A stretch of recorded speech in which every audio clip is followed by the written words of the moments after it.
other things that we're doing that you might not see in a permaculture farm. And this could be exposed. I mean, this could be carried on to an acre or 10 acres. A little more, you know, focus on maybe not so many plants to do some production farming. We can do production farming with this method. But what we're trying to do is show how rich a food system can be. So, no soil exposed, thick. Now we use straw, and that's different than hay. Do you guys know the difference between straw and hay? One is flat and one is hollow? Well, one is edible and is eaten by animals, and one is the refuse that's left over.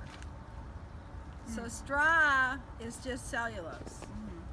Hay is actually alfalfa that has protein and carbohydrates in it, and that's what you feed animals.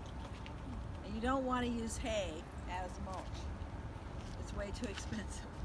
But it is a nitrogen fixing plant. It's made from alfalfa, and alfalfa fixes nitrogen. Okay? Can you guys recognize nitrogen fixing plants? Okay. So one of the things I'd like for you to learn is,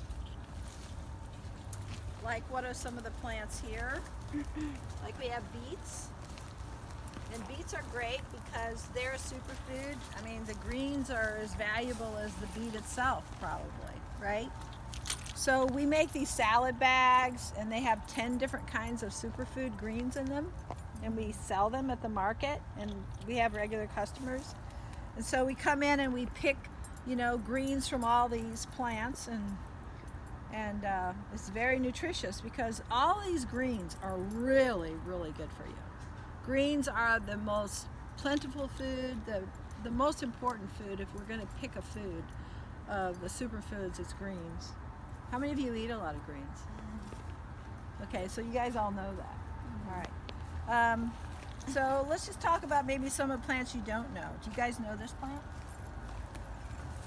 Is it a radish or something? Yeah, that's a daikon. Yeah. Okay, we got a farmer here. You're going to teach this class.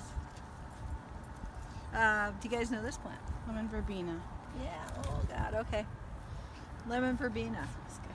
Perennial.